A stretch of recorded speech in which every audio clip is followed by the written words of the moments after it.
छछूंदर type का जो ये अपराधी बना है, लौंडेरी मुंडेरी, इसको क्यों नहीं ढेर किया जा सकता है? ये दो टोका का जो है अपराधी बन जाता है, चक्कू ले लिया अपराधी बन गया। अतीक अहमद जैसे अपराधी को ढेर किया जाता है, उसके खानदान का नामो निशान मिटाया जा सकता है, तो बिहार में क्यों नहीं? बिहार के 38 जिला का जो खबर अखबार होता है उसको पढ़िएगा तो सिर्फ murder murder murder murder murder murder से भरा। पता नहीं कितना साल हो गया सुने हुए कि बिहार में भी एनकाउंटर हुआ है। नहीं होता एनकाउंटर। अरे दो चार अपराधी को दौड़ाकर एनकाउंटर कर दीजिए, जितना अपराधी सब सरेंडर हो जाएगा। यहाँ माफियाओं के बालू माफिया भू माफिया का मंसूबा इतना बड़ा है कि वो रात दिन में जो पुलिस वाले को कुचल कर। टाइम्स ऑफ अयोध्या के पत्रकार रवि भट्ट जी हैं और ये धानाडीह में आए हुए हैं। जब इनको पता चला कि छपरा जिला में नरसंहार हुआ है, ट्रिपल मर्डर हुआ है, तो ये तुरंत धानाडीह में पहुंचे हुए हैं। रवि जी, इस बढ़ते अपराध को देख कर क्या कहिएगा? क्या कहेंगे, देख के दुख होता है कि बिहार में एक भी दिन जो है वो नागा नहीं जाता है, किसी न किसी का मर्डर हो जाता है। सोचिए कि एक नेता का बाप नहीं सुरक्षित है, आम आदमी का चुके हैं, हाँ मंत्री, पूर्व मंत्री के बाप को सुरक्षा नहीं है, वो सुरक्षित नहीं है, तो आम आदमी के घर के लोगों को क्या होगा? और उसका जीता जागता उदाहरण ये है छपरा का धानाडीह गांव कि सोचिए कि एक ही दिन में एक ही समय जो है 4 लोगों के ऊपर हमला होता है और 3 लोगों की मौत हो जाती है।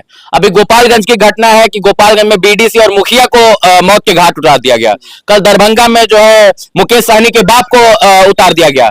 और ये अपराध का ग्राफ जो है ना वो लगातार बढ़ रहा है। दुर्भाग्य का बात है बिहार के लिए कि बिहार की जो छवि एक वैश्विक स्तर पर शिक्षा स्वास्थ्य के लिए बेहतर तौर तरीके से जाती थी, वो अब आपराधिक दृष्टिकोण के लिए जानी जाती है। कहा जाता था ना 80-90 के दशक में जंगल राज है बिहार में, ना हमने तो नहीं देखा जंगल राज, लेकिन आज जिस प्रकार से घटनाएं लगातार घटित हो रही हैं, ये बताता है कि सच में बिहार में सुशासन का सरकार तो रहा नहीं, बल्कि जंगल राज पुनः स्थापित हो गया है। सुशासन कहां चला गया कुछ नहीं पता है।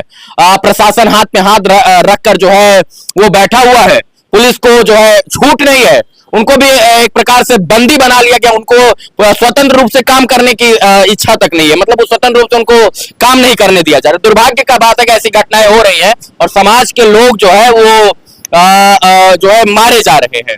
यहाँ पे देखा जा रहा है मर्डर, जैसे कल ही पूर्व मंत्री के पिताजी का हत्या होता है और वहाँ पे देखा जा रहा है तो केवल पोस्टबाजी हो रहा है कि बहुत दुख है, बहुत दुख है। सरकार और दुख दोनों तरफ से दुख करने से क्या होगा? दुख प्रकट करने से बेहतर यह है कि प्रशासन को मजबूत किया जाए, यूपी वाला मॉडल अपनाया जाए। यूपी में कोई भी अपराधी अगर अपराध करता है 24 घंटे के अंदर बुलडोजर चलता है, यहाँ पे भी एनकाउंटर होता है। हम तो आज पता नहीं कितना साल हो गया सुने हुए कि बिहार में भी एनकाउंटर हुआ है।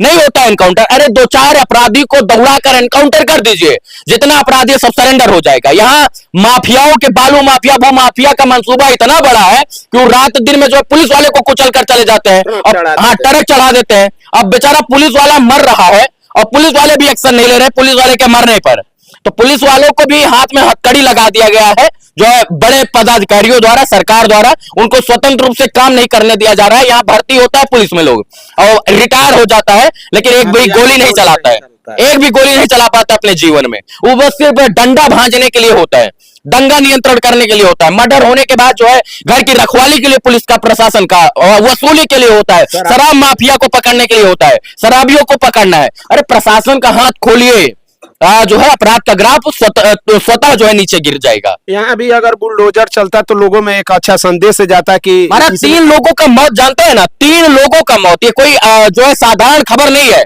मतलब एक लोग चलिए ठीक है, 2 लोग, 3 लोग, मतलब ये पूरा घर का बंटा धार कर दिया गया, नरसंहार कर दिया गया। और वो उन लोग 56 इंच का सीना करके घूम रहे हैं, मतलब उनके घर वाले लोग जो है अपराधी तो पकड़ा गया ठीक है, लेकिन पकड़कर कब तक उसके ऊपर जो है कार्रवाई होगी, ये भी सवाल है। स्पीड ट्रायल होगा, क्या होगा क्या नहीं होगा, ये सवाल बाद में खबर पेंडिंग में चला जाएगा। ऐसी खबरें हम लोग 2000 दशक में सुनते थे, जैसे बड़मेश्वर मुखिया की कहानी सुनते हैं तो ऐसी नरसंहार की कहानियां आती हैं। सीमान में आप जाइएगा दरौली तरफ तो माले की, यहाँ से कितना दूर थाना है बताइए जरा? 1.5-2 किलोमीटर होगा, 1.5 किलोमीटर, 2 किलोमीटर दूर, 2 किलोमीटर दूर थाना के अगर किसी अपराधी का घर हो तो उसे पॉइंट में सुसु कर देना चाहिए, वहां से भाग जाना चाहिए उस अपराधी को। लेकिन यहाँ गश्ती की गाड़ी तो आती होगी ना एक आध बार, वो भी नहीं आती होगी। लेकिन जो है ये गांव है, गांव में लोगों के अंदर खौफ होना चाहिए पुलिस का थोड़ा बहुत। यहाँ किसी के अंदर कोई खौफ ही नहीं है, अपराधी खुल्लम खुल्ला घूम रहा है, छत पर रात में 1 बजे चल रहा है, 3 लोगों को मार ले रहा है और इसके बाद घर में सो जा रहा है। अरे 2-3 लोग को पकड़िए, एनकाउंटर कीजिए, इसके बाद सब खत्म हो जाएगा। जनप्रतिनिधियों के ऊपर हमला हो रहा है, आम जनता के ऊपर हमला हो रहा है, कौन सुरक्षित है? हम लोग गए तो हम लोग के ऊपर लाठी तान दिया। वही ना बात है कि कोई भी बोलेगा तो उसके ऊपर भी हमला होगा, नहीं होगा तो केस होगा। जो लोग कमजोर हैं उनको हरदम सताया गया है। और दुर्भाग्य का बात यह है कि आज जो है उस पीड़ित परिवार में एक मां बची है, वो कब तक लड़ाई लड़ेगी? केस तक का लड़ाई लड़ने का पैसा उसके पास नहीं होगा, जो है दाह संस्कार के लिए तक का पैसा नहीं होगा। ग्रामीण लोग इकट्ठा कर रहे हैं। अब तो वो ग्रामीण लोग को न्याय के लिए भी धरना प्रदर्शन आंदोलन करना चाहिए कि ऐसे कब तक। अभी एक ही महीना पहले इसी छपरा में 2 वकील को मार दिया गया था, समझ रहे हैं? छपरा में जो है जिला में 2 एडवोकेट को जान से मार दिया गया। डबल मर्डर, ट्रिपल मर्डर, मतलब एक महीना नहीं बीत रहा है, कभी डबल मर्डर हो रहा है, कभी ट्रिपल मर्डर हो रहा है। किस चीज का इंतजार है? पटना में जो है 2 बच्चों को काट कर फेंक दिया गया, समझ रहे हैं? गोपालगंज में मुखिया को और इसके बाद जो बीडीसी को मार दिया गया, मुकेश सहनी को बाप को मार दिया गया। सिवान में घटना घटित हो गई है। मतलब बिहार के 38 जिला में के आदमी को मार दिया गया। बिहार के 38 जिला का जो खबर अखबार होता है उसको पढ़िएगा तो सिर्फ murder murder murder murder murder murder से भरा रहेगा। कोई भी जो है अच्छे स्वास्थ्य की, रोजगार की व्यवस्था की आपको जो है खबर नहीं मिलेगी, सिर्फ मर्डर। अरे 2-3 को पकड़िए, अपराधी को ठोक दीजिए, एनकाउंटर कर दीजिए, फांसी पर लटका दीजिए, खुद ब खुद लोग डर जाएगा अपराधी जो है। लेकिन यहाँ तो अपराधियों को पाला जाता है, पोसा जाता है, जात देखकर कार्रवाई की जाती है। अपराधी और माफिया का कोई जात धर्म नहीं होता है। जिस दिन वो आप उसके निशाने पर आएंगे, आपके ही जात का लोग रहेगा तब भी ठोक के भाग जाएगा। बिहार में तो ये भी होता है कि मेरे जात के आदमी का हत्या होगा तो हम जाएंगे, दूसरे जाति के तो उसके जाति का नेता जाएगा। देखिए यहाँ के एसपी साहब जो है बहुत ईमानदार है और एसपी साहब जो है हमको लगता है कि वो त्वरित प्रभावी कार्रवाई करेंगे। सबसे पहले तो उस घर की कुर्की जब्ती होनी चाहिए, कुर्की जब्ती हो, और इसके बाद यहाँ बताया जाए कि अगर कोई भी अपराधी अपराध करेगा तो उसके साथ यही व्यवहार किया जाएगा। 3 को अपराधी ऐसे ही भाग जाएगा, सरेंडर कर देगा। अपराधियों के अंदर खौफ जरूरी है, अपराध अपने आप कम हो जाएगा। यूपी में क्या है, एक को मारते हैं, 4 बार चिल्लाते हैं, चौथा अपने आप आके सरेंडर कर देता है।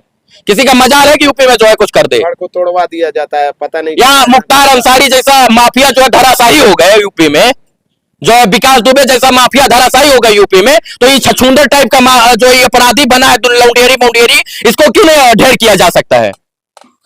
ये 2 टोका का जो है अपराधी बन जाता है, चक्कू ले लिया अपराधी बन गया। अतीक अहमद जैसे अपराधी को ढेर किया जाता है, उसके खानदान का नामो निशान मिटाया जा सकता है। तो बिहार में क्यों नहीं? क्या बिहार में सरकार नहीं है? है ना, लोग जनता ही ना चुनता है, तो क्यों नहीं?